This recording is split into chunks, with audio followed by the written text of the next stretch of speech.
الحمد لله نحمده ونستعينه ونستغفره ونعوذ بالله من شرور أنفسنا وسيئات أعمالنا من يهده الله فلا مضل له ومن يضلله فلا هادي له وأشهد أن لا إله إلا الله وحده لا شريك له وأشهد أن محمدا عبده ورسوله صلى الله عليه وسلم.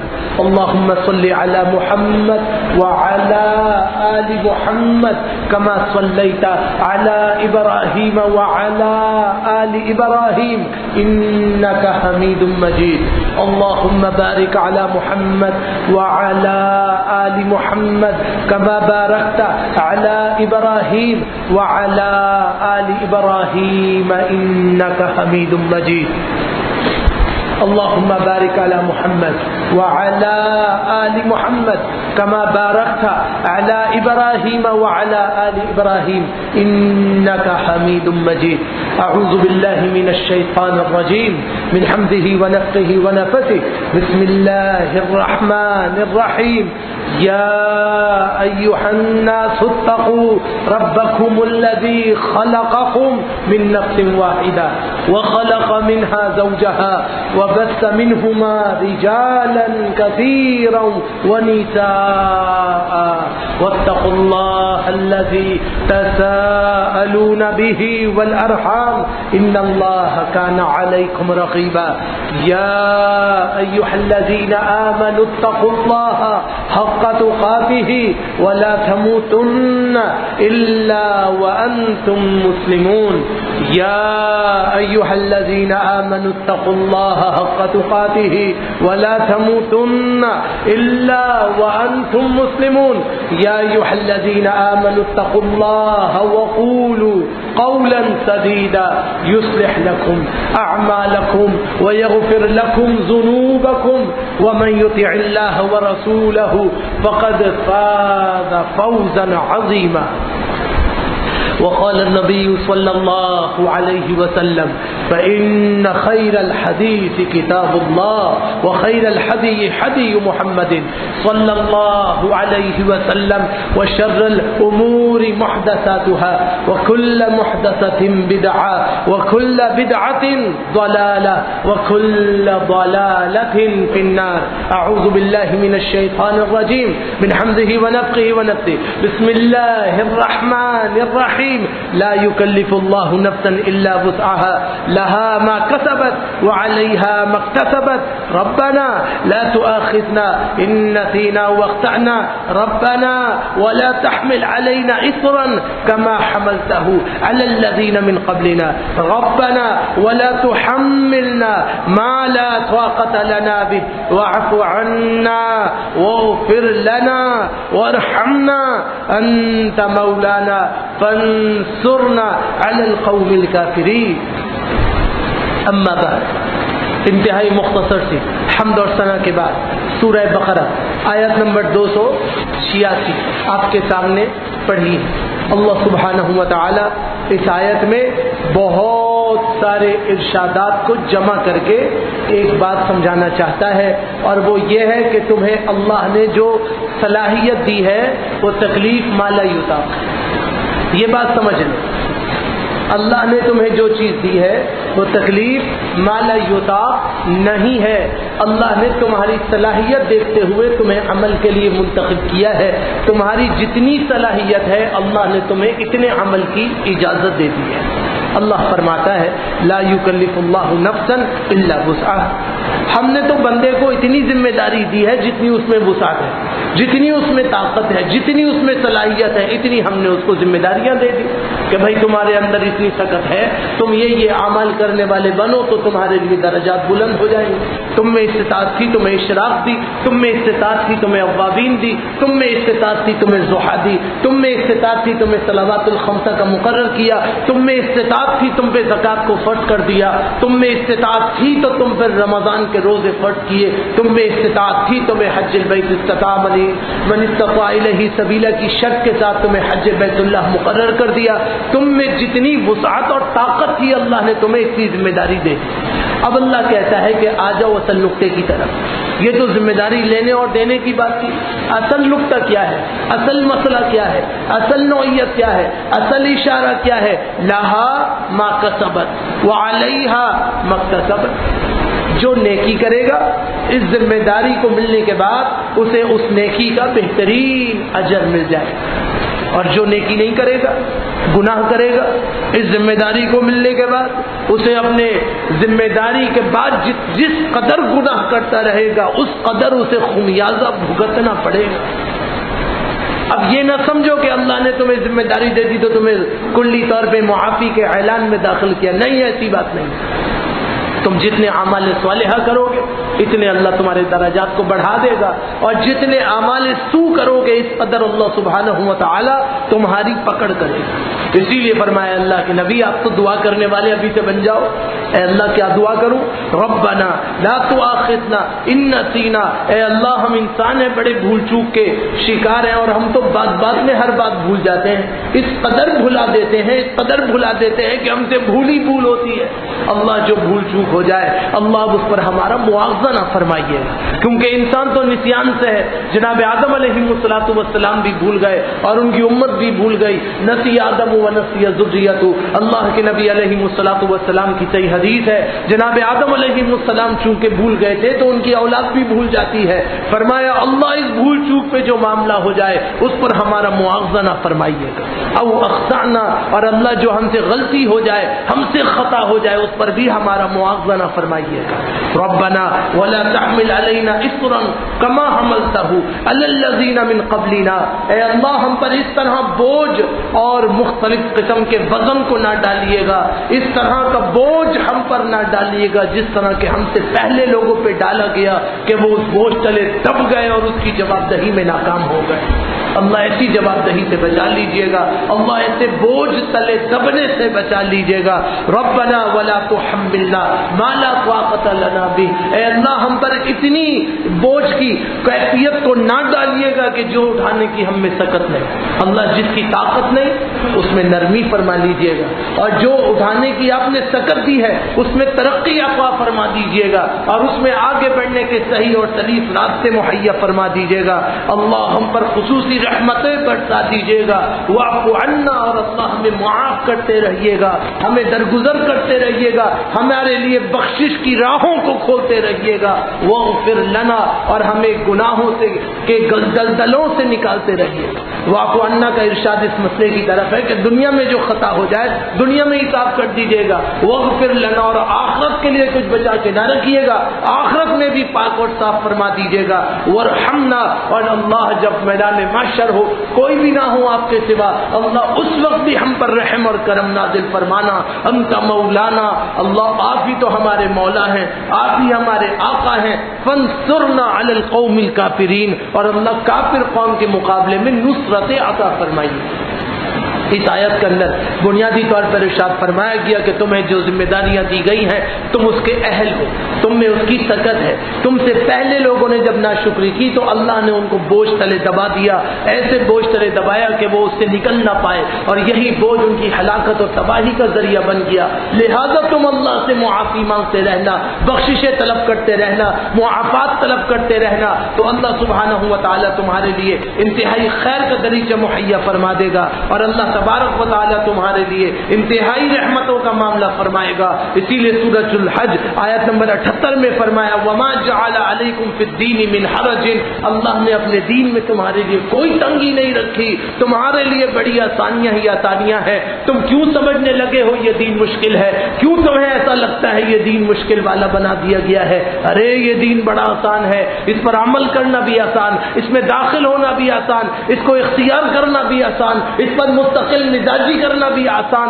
اللہ نے اس دین کو بڑا آسان کر دیا ہے. وما جعل علیکم فی الدین من حرج. اللہ نے اس دین میں تمہارے اوپر کوئی تنگی نہیں رکھی ہے. تم خود اپنے لیے پریشانیاں بڑھاتے ہو، اللہ تو تمہارے لیے آسانیاں فرمانے والا ہے.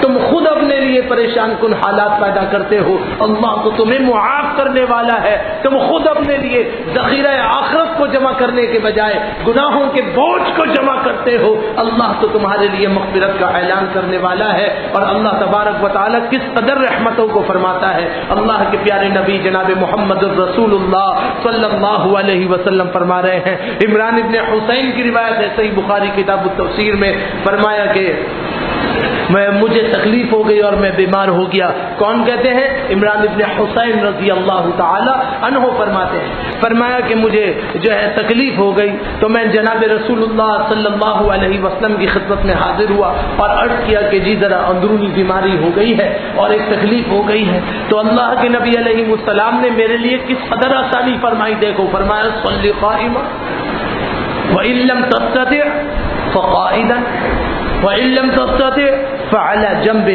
میں نے سوال کیا جی زیادہ دیر کھڑا نہیں ہو سکتا ہوں، چل بھی نہیں سکتا ہوں، اندرونی بیماری ہے۔ اللہ کے نبی علیہ السلام نے کہا کہ اچھا پھر کیا چاہتے ہو؟ کہا جی نماز تو پڑھنا چاہتا ہوں، عبادت تو کرنا چاہتا ہوں، مگر سہولت چاہتا ہوں۔ فرمایا تمہارے لیے تو بھائی سہولتیں ہی سہولتیں۔ اللہ کے رسول کیا کیا سہولتیں ہوں گی؟ فرمایا کہ جب چاہو کھڑے ہو کے نماز پڑھو، اگر طاقت نہ ہو کھڑے ہو کے نماز نہ پڑھ سکتے ہو تو بیٹھ کے نماز پڑھ لینا، اگر بیٹھ کے بھی نماز نہ پڑھی جائے اور تکلیف زیادہ ہو جائے تو بھائی لیٹ کے اشارے سے نماز پڑھ لینا۔ اللہ سبحانہ و تعالیٰ اس میں بھی تمہارے لیے تخفیف فرمانے والا ہے۔ اس قدر اللہ نے آسانی فرمائی، اس قدر اللہ نے آسانی فرمائی، پھر بھی ایک شخص اگر عبادت نہیں کرے، پھر بھی ایک شخص اگر صلاۃ نہ پڑھے، پھر بھی ایک شخص اگر اللہ کی عبادت میں اللہ کا قرب حاصل نہ کرے تو ذمہ دار وہ ہے۔ اللہ تعالیٰ تو انتہائی زیادہ آسانیاں فرمانے والا ہے۔ اسی لیے سورہ طلاق آیت نمبر 7 میں فرمایا لِيُنْفِقْ ذُو سَعَةٍ مِّن سَعَتِهِ وَمَنْ قُدِرَ عَلَيْهِ رِزْقُهُ فَلْيُنْفِقْ مِمَّا آتَاهُ اللَّهُ۔ اللہ فرماتا ہے مناسب تو یہی ہے کہ صاحب مقدور اپنی مقدور کے مطابق خرچ کرے، اللہ نے جس کو جس قدر طاقت دی ہے وہ اس کے حساب سے خرچ کرنے والا بن جائے، اور جو تنگ دست ہو وہ اسی میں سے خرچ کرے جو اسے اللہ سبحانہ و تعالی نے دیا ہے۔ اللہ کسی کو اس کی وسعتوں سے زیادہ تکلیف نہیں دیتا۔ آج ہم یہ سمجھتے ہیں کہ ہزاروں روپے اللہ کے راستے میں دیں گے تو وہ اللہ کے ہاں مقبول ہوں گے۔ ارے اللہ تو تمہاری نیتوں کو دیکھتا ہے۔ لاکھوں روپے کا جانور لے آتے ہو، اللہ کے ہاں اس کی کوئی حیثیت نہیں۔ ایک آدمی وہ بالکل مریض چھوٹا سا دبلا پتلا جانور لایا مگر خشیت اور تقوی کے ساتھ لایا تو اللہ نے اس کے لیے کیا فرمایا؟ لن ینال اللہ لحومها ولا دماؤها ولکن ینالہ التقوی منکم۔ اللہ تو تمہاری پرہیزگاری کو دیکھتا ہے کہ تم کس پرہیزگاری سے اپنے جانوروں کو ذبح کرتے ہو۔ اللہ کو یہ گوشت اور یہ جھول اور یہ سب کچھ نہیں پہنچتا۔ اللہ تمہارے تقوی کو دیکھتا ہے کہ تمہارے اندر جذبہ کیا ہے، تمہارے اندر ایمان کیا ہے، تمہارے اندر صلاحیت کیا ہے، تمہارے اندر شوق کیا ہے۔ اللہ سبحانہ و تعالیٰ اس بات کو دیکھتا ہے۔ اور آج ہم کیا دیکھتے ہیں؟ ہم دنیاوی وسعتوں کو دیکھتے ہیں، اور وسعتیں دیکھنے کے بعد ہم اس میں اپنے فیصلوں کو لینے والے بن جاتے ہیں اور اس میں اپنے مزاج کے مطابق باتوں کو کرنے والے بن جاتے ہیں۔ اللہ رب العالمین اس بات کی اجازت نہیں دیتا۔ اللہ خود فرماتا ہے سیجعل اللہ بعد عسر یسرا۔ اللہ کی شان یہ ہے کہ اللہ تو ان قریب تنگی کے بعد آسانی فرما دے گا۔ اگر تم تقوی اختیار کرنے والے بنو گے تو تمہارے تنگی والے حالات ہمیشہ نہیں رہیں گے، انشاءاللہ آسانی آئے گی، انشاءاللہ آسانی آئے گی، اور اللہ تبارک و تعالی انتہائی آسانی کا معاملہ فرما دے گا۔ لہذا انسان کو چاہیے کہ انسان اللہ تبارک و تعالی کی خیر کے معاملات میں اپنے آپ کو اللہ سے محبت میں جوڑ لے اور خیر کے ساتھ اللہ کے قریب ہو جائے، اور اس بات کو سمجھے کہ جو اللہ سبحانہ و تعالی کی طرف سے اس کو حکم دیا گیا ہے اس میں یقیناً اس کے لیے بھلائی اور خیر ہے۔ اسی لیے سورہ تغابن آیت نمبر 11 میں اللہ سبحانہ و تعالی ارشاد فرما رہا ہے وَلَن يُؤَخِّرَ اللَّهُ نَفْسًا إِذَا جَاءَ أَجَلُهَا وَاللَّهُ خَبِيرٌ بِمَا تَعْمَلُونَ۔ یاد رکھو جب تمہارا وقت اجل آئے گا، جب کسی وقت کی موت کا وقت آ جائے گا تو اللہ تعالیٰ اسے ہرگز مہلت نہیں دیتا۔ اب ابھی جانا ہے یا کل یا پرسوں یہ تو اللہ کو پتا ہے، جب وقت اجل آئے گا تو جانا پڑے گا، یہ طے ہے۔ اس کو اچھی طرح سمجھ لیں کہ جانا تو پڑے گا، تو پھر اس سے پہلے اعمال صالحہ کی دوڑ لگاؤ، دوڑو اللہ کے لیے اعمال صالحہ۔ جتنا وقت ملا ہے دوڑو، کیا پتا اگلا سانس ہے یا نہیں ہے، یہ تو اللہ کو پتا ہے۔ تو جب اللہ ہی کو پتا ہے تو پھر اللہ کی طرف خیر کے کاموں میں دوڑ لگاؤ، جلدی کرو تاکہ ذخیرہ بہت جمع ہو جائے، جناب رسول اللہ صلی اللہ علیہ وسلم کے صحابہ اکرام کی شان یہ تھی کہ اللہ جتنا مال دیتا اسے جلدی اللہ کے راستے میں خرچ کرتا۔ ایک صحابی ہیں، ان سے ان کے گھر والی نے پوچھا کہ آپ دنیا کے مال کو جو اللہ نے آپ پر وسعت فرمائی ہے اس کو جمع کیوں نہیں کرتے؟ آپ اس کو اپنے لیے روک کر کیوں نہیں رکھتے؟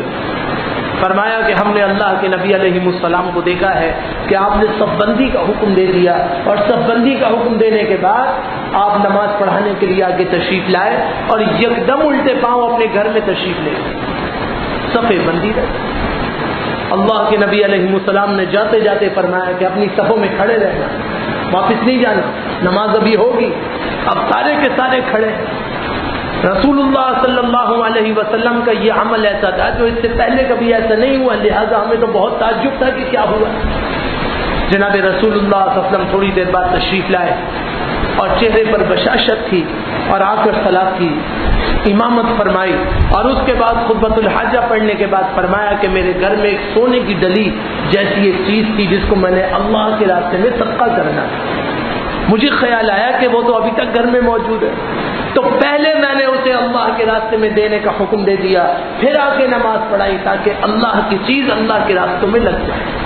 اللہ کے پیارے نبی جناب محمد الرسول اللہ صلی اللہ علیہ وسلم کا یہ اسوہ صحابہ اکرام کو اس قدر پسند تھا کہ وہ ہر چیز میں دوڑ لگاتے تھے کہ سب سے پہلے میں سبقت لے جاؤں اور اللہ تبارک و تعالیٰ کے ہاں جانے سے پہلے اپنا اتنا بڑا ذخیرہ کر لوں کہ اللہ کے ہاں مجھے کوئی پریشانی نہ ہو۔ تو آج ہماری نوعیت اس کے بالکل برعکس ہے۔ ہم اللہ کے ہاں دوڑ لگانے کے بجائے دنیا کے لیے دوڑ لگا رہے ہیں، جو ہمارے پاؤں سے پھسلتی جا رہی ہے، جو ہمارے پاؤں سے نکلتی جا رہی ہے، ہم اس طرف دوڑ لگا رہے ہیں، اور جو راستہ ہمارا طویل در طویل ہوتا جا رہا ہے ہمیں اس کی فکر نہیں کہ ہمیں اصل میں ادھر جانا ہے۔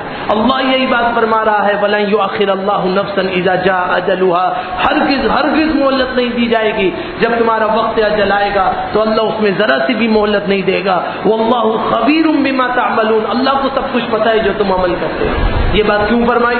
یہ بات اس لیے فرمائی کہ انسان مرتے وقت کہتا ہے اللہ مجھے تھوڑا سا موقع ملتا تو میں یہ عمل کر لیتا اور یہ عمل کر لیتا۔ اللہ کہتا ہے مجھے سب پتہ ہے تم کیا عمل کرنے والے تھے اور کیا کچھ عمل کرنے والے نہیں تھے، مجھے سب پتہ ہے، لہذا جب تمہاری وقت اجل آئے گی تو کوئی مہلت کا معاملہ نہیں دیا جائے گا۔ اللہ کے پیارے نبی جناب محمد الرسول اللہ صلی اللہ علیہ وسلم پر اللہ حکم اتارتا ہے، سورۃ الحدید آیت نمبر 1 فرمایا وَمَا لَكُمْ أَلَّا تُنْفِقُوا فِي سَبِيلِ اللَّهِ، ارے تم لوگوں کو کیا ہو گیا کہ تم اللہ کے راستے میں خرچ کرتے ہوئے اپنے ہاتھوں کو بند کر بیٹھے؟ کیا ہو گیا تم لوگوں کو؟ کیا ہو گیا؟ بہت زیادہ اور بہت کم کی بات نہیں، بات ہے اللہ کے راستے میں اپنے مال کو نکالنے، کیونکہ وہ مال اللہ کا ہے، وہ مال اللہ کا ہے، وہ نعمت اللہ کی ہے، اللہ کے راستے میں تو نکالنی ہی نکالنی۔ فرمایا کہ وَمَا لَكُمْ أَلَّا تُنْفِقُوا فِي سَبِيلِ اللَّهِ، تمہیں کیا ہو گیا ہے کہ تم اللہ کے راستے میں اپنے مالوں کو خرچ نہیں کر رہے؟ کیا ہو گیا؟ سمجھو اس مسئلے کو، وَلِلَّهِ مِيرَاثُ السَّمَاوَاتِ وَالْأَرْضِ، اللہ تعالی ہی کے لیے ہے آسمان اور زمین کی میراث۔ میراث کسے کہتے ہیں؟ ترکے کو کہتے ہیں۔ ترکہ کیا ہوتا ہے؟ انسان جب مر جاتا ہے سب ختم ہو جاتا ہے، جو باقی بچتا ہے وہ میراث ہے۔ اللہ نے ایک لفظ میں پوری کائنات کی حقیقت بیان کر دی کہ دنیا والے اور آسمان والے سب ختم ہو جائیں گے، جو باقی بچے گا وہ اللہ کا ہے۔ تو جو اللہ نے دیا ہے وہ بھی اللہ کا ہے اور جو باقی بچے گا وہ بھی اللہ کا ہے۔ اللہ کہتا ہے جو میرا ہے اسی میں سے تم میرے راستے میں دو، میں تمہیں گواہ بنا کے بچا لوں۔ تم سے تمہارا مال نہیں مانگ رہا، تمہاری کوئی چیز نہیں مانگ رہا۔ ایک مالک اپنے ملازم کو کہتا ہے کہ بھائی یہ میرا غلہ ہے، جب کوئی آئے اس میں سے نکال کر اتنے روپے اس کو دے دے۔ اب ملازم کے پاس کوئی مانگنے والا آتا ہے اللہ کے نام پہ، ملازم کہتا ہے جاؤ بھائی، صاحب نہیں ہے، صاحب نے تو کہا ہے نا کہ نکال کے دو۔ صاحب آ جاتے ہیں، کہتے ہیں بھائی آپ نے دیا کیوں نہیں؟ وہ کہتا ہے کہ آپ نہیں تھے۔ تو صاحب آ کے اس کو سمجھا رہا ہے کہ دیکھ میں نے تجھ سے تو نہیں کہا کہ تو اپنے مال کو خرچ کر، تو اپنے مال کو خرچ کرے نہ کرے وہ تیرا مسئلہ ہے، یہ میرا مال ہے، میرے مال کو میری مرضی کے مطابق جیسے میں کہتا ہوں خرچ کر، یہ اصول ہے۔ اللہ یہی بات سمجھا رہا ہے کہ تم سے تمہاری کوئی چیز نہیں مانگ رہا بھائی، یہ جو میں نے تمہیں دیا ہے میرا مال ہے، سب کچھ میرا ہے، میں اس میں سے تمہیں کہتا ہوں کہ میرے راستے میں دو، اپنی چیز اپنے پاس بچا کے رکھ لو، میری جو چیزیں ہیں اس میں میرے راستے میں دو تاکہ میں تمہیں گواہ بنا لوں، اور کائنات میں جب سارے کے سارے جمع ہوں گے تو میں تمہیں گواہ بنا کے جنت میں لے جاؤں۔ مجھے اصول چاہیے، مجھے عدل چاہیے، مجھے برابری کرنی ہے، ساری کائنات میں تمہیں ممتاز کرنا ہے، لہذا تم میرے بتائے ہوئے طریقے کے مطابق چلو۔ لا یستوی منکم من انفق من قبل الفتح وقاتل، فرمایا کہ یاد رکھو تم میں سے کوئی اس شخص کے برابر نہیں ہو سکتا جس نے فتح مکہ سے پہلے انتہائی نامساعد حالت میں خرچ کیا، اور جس نے جہاد کیا وہ ان کے برابر کبھی بھی نہیں ہو سکتا۔ اولئک اعظم درجہ من الذین انفقوا من بعد وقاتلوا، یاد رکھو کہ جنہوں نے فتح مکہ کے بعد خرچ کیا اور جہاد کیا، اور اللہ نے ہر ایک سے بہت اونچا اونچے جنت کے وعدے کر رکھے۔ اولئک اعظم درجہ، یہ وہ لوگ ہیں جن کے لیے اللہ نے بہت بڑے درجے کا وعدہ رکھا ہے، یہ وہ لوگ ہیں جو اللہ کے راستے میں خرچ کرنے والے تھے اور اپنی جانوں سے اللہ کے راستے میں قربانیاں پیش کرنے والے تھے، یہ وہ لوگ ہیں جن کے لیے اللہ نے بہت کچھ تیار کر رکھا ہے۔ وعد اللہ الحسنى، اللہ نے ان کے لیے اچھے اچھے وعدے رکھے ہیں۔ واللہ بما تعملون خبیر، جو تم عمل کرتے ہو اللہ خبردار ہے، اللہ سب کچھ جاننے والا ہے۔ اللہ یہ چاہتا ہے کہ تم اللہ کے ہو جاؤ، اللہ یہ چاہتا ہے تم اللہ کے ہو جاؤ، تم اللہ کے ہو جاؤ، تم اللہ کے ہو جاؤ، لیکن ہم یہ چاہتے ہیں کہ دنیا ہماری ہو جائے۔ ارے دنیا تمہاری نہیں ہو سکتی، یہ بات سمجھ لو، دنیا تمہاری نہیں ہوگی، یہ دنیا والے تمہارے نہیں ہو سکتے، یہ جتنے اپنے ہیں یہ اپنے نہیں، یہ سارے کے سارے پرائے ہیں۔ یاد رکھو ایک آدمی کس طرح گن گن کے نوٹ کماتا ہے، کس طرح نوٹ گن کے کماتا ہے، شارع نے اصول بتا دیا، جناب محمد الرسول اللہ صلی اللہ علیہ وسلم نے اصول بتا دیا، المال لکل ورثتہ، جتنا تم نے مال کمایا سب تمہارے ورثاء کا ہے، تمہارا کچھ بھی نہیں ہے، سب چھوڑ کے جانا ہے۔ جس کے لیے اس قدر دوڑ لگائی ہوئی ہے، ارے وہ تو چھننے ہی والی ہے، ابھی چھنی یا کل چھن جائے گی، یہ بات طے ہے کہ وہ چھن جائے گی۔ اور جو راستہ طویل ہے اس راستے کی فکر کی ضرورت ہے، اس راستے پہ چلنے کی ضرورت ہے، اس راستے کو جلدی جلدی اچیو کرنے کی ضرورت ہے۔ آخرت کا راستہ بہت بڑا ہے، اس راستے میں آسانی طلب کرنے کی ضرورت ہے تاکہ رہنمائی الہیہ مل جائے، اللہ کا قرب مل جائے، اللہ کی محبت مل جائے، اللہ کے ہاں وہ سکون مل جائے کہ جہاں کوئی ساتھی نہیں ہوگا اللہ کے سوا، وہاں پر سکون کی ضرورت ہے، وہاں پر عافیت کی ضرورت ہے۔ پتہ ہے نا، میں نے اور آپ نے، ہم سب نے کہاں جانا ہے؟ اکیلے گھر میں جانا ہے، نہ کوئی باپ ہوگا، نہ بیٹا، نہ بھائی ہوگا، نہ بیوی، کوئی خادم نہیں ہوگا، کوئی سہولت کار نہیں ہوگا۔ کچی مٹی میں کوئی چیز رکھو کیسے خراب ہو جاتی ہے، ہم سب کو یہ ہمارے اپنے یہ پیارے یہ سارے چھوڑ چھاڑ کے آ جائیں گے، پھر پلٹ کے کوئی بھی نہیں دیکھے گا، جیسے ہم نے اپنے اماں ابا کو نہیں دیکھا کوئی ہمیں بھی دیکھنے والا نہیں ہوگا۔ اللہ ہی اللہ ہے جو دیکھنے والا ہے، اللہ ہی اللہ ہے جو ساتھ دینے والا ہے، اللہ ہی اللہ ہے جو وہاں بھی بچانے والا ہے۔ تم اللہ کے ہو جاؤ، کان اللہ لہو، اللہ تمہارا ہو جائے۔ لہذا اللہ کی طرف دوڑ لگائیے، اللہ کی طرف رجوع کیجیے، اللہ ہی سے محبت کیجیے، جو کچھ اللہ کا عطا شدہ ہے اس کو اللہ سبحانہ و تعالیٰ کے راستے میں دے دیجیے۔ اور یاد رکھیے، آخری بات کہتا ہوں، قل للمؤمنین یغضوا من ابصارہم، فرمایا کہ ہم تمہیں اللہ کی طرف جانے کا ایک شارٹ کٹ بتاتے ہیں۔ پہلا مسئلہ یہ ہے اپنی نگاہوں کو نیچے رکھا کرو، بہتوں سے محفوظ ہو جاؤ، وَيَحْفَظُوا فُرُوجَهُمْ۔ دوسرا مسئلہ یہ ہے کہ اپنی شرمگاہوں کو پاک رکھا کرو، ذالک ازکی لہم، یہ بہت پاکیزہ ہے ان کے لیے۔ ان اللہ خبیر بما یصنعون، اللہ کو سب پتہ ہے جو لوگ کرتے ہیں، اللہ کو سب پتہ ہے جو لوگ کرتے ہیں۔ لہذا انسان کو چاہیے کہ انسان رجوع اللہ کرے اور اس مسئلے کو سمجھ لے۔ سورہ بنی اسرائیل آیت نمبر 17 میں فرمایا وَقَفَى بِرَبِّكَ بِذُنُوبِ عِبَادِهِ خَبِيرًا بَصِيرًا، اللہ تعالیٰ تو بندوں کے گناہوں سے خوب واقف ہے، انہیں اچھی طرح دیکھ رہا ہے، انہیں اچھی طرح پرکھ رہا ہے۔ اللہ رب العالمین جب چاہے گا جو چاہے گا فیصلہ فیصلہ فرما لے گا. لہذا انسان کو چاہیے کہ رجوع اللہ کرے, اللہ کے مال کو اللہ کے راستے میں لگا دے, اپنے وقت کو اللہ کے راستے میں لگا دے, اپنے آپ کو اللہ کے لیے وقف کرے, آخرت کی تیاری کر لے. دنیا کو ضرور کماتا رہے, کوئی حرج نہیں ہے, دنیا بھی اسی لیے ہے کہ اس میں رہنا ہے تو اچھے اسلوب کے ساتھ انشاءاللہ رہنا ہے, لیکن آخرت کو نہ بھولے. جو اصل ہے آخرت کے اندر کوئی گڑبڑ نہ کرے تاکہ وہ محفوظ ہو جائے. اللہ سے دعا کرتا ہوں رب ذوالجلال مجھے آپ کو ہم سب کو کما کہو مکمل شریعہ پہ مضبوط عمل کرنے کی توفیق نصیب فرمائے.